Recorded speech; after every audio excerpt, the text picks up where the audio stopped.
The most important thing you must learn as a fiddle leaf fig owner is how and when to water your plant.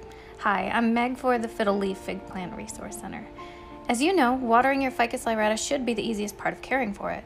But one expert says you should drench it, another says you must measure each drink. Some gurus say fiddles need to be watered every few days, while others still say it must dry out completely, which just can mean weeks between waterings. But believe it or not, they can both be right. Here's exactly what that means. When you first adopt a fiddle leaf fig, assess its size and conditions. A plant like this that's between 1 and 2 feet tall will thrive on 8 ounces of water each week if you've optimized for things like potting mix and light exposure.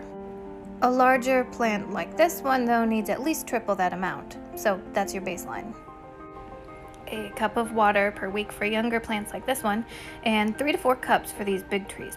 However, you'll find pretty quickly that you must adjust this amount based on the following factors. Number 1, warmth and light. Despite what you've probably heard, the ficus lyrata really does love direct sunlight. It also loves heat up to 95 and 100 degrees. If your plant is in a warm, bright place, it will drink more water, which should be administered in volume over frequency.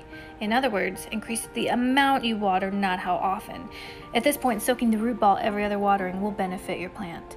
And in extreme cases, like you folks in Texas, then both volume and frequency should be increased, even to where you're drenching the root ball twice a week. And yes, that's extreme, but again, this advice is for fiddle owners who have plants outdoors in hot climates, direct sunlight with fast draining substrate. If you don't have all these elements in alignment, then stick to the baseline you heard about earlier in this video. Water around the edge like this, since while it's tempting to dump water straight on the base of the trunk, that water only trickles down the anchor root and rarely reaches the all-important feeder roots, which are located here further around the peripheral.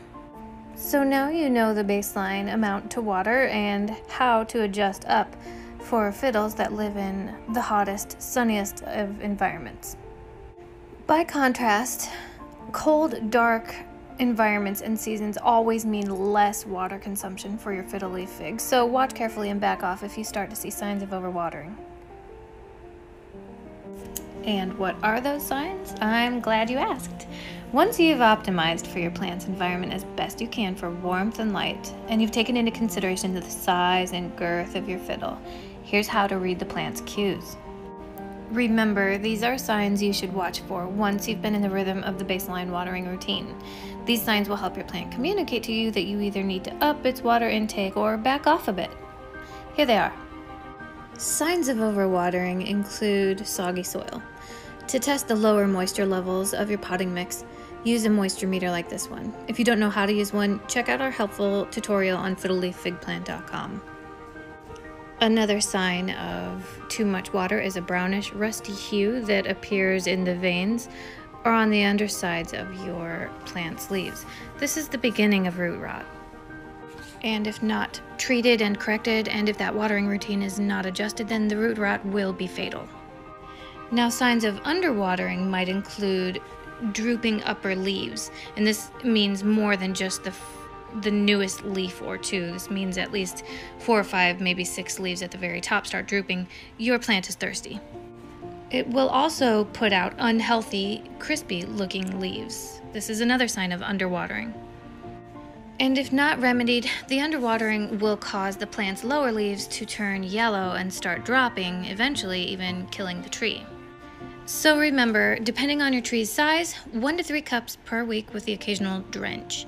Then, based on its living conditions and cues, more or less in both volume and frequency from there. Now, this tutorial really should clear things up, but we know what it's like to still have questions. So hop on over to our free Facebook community called the Fiddle Leaf Fig Plant Resource Group, and fellow fiddle owners will help as they can.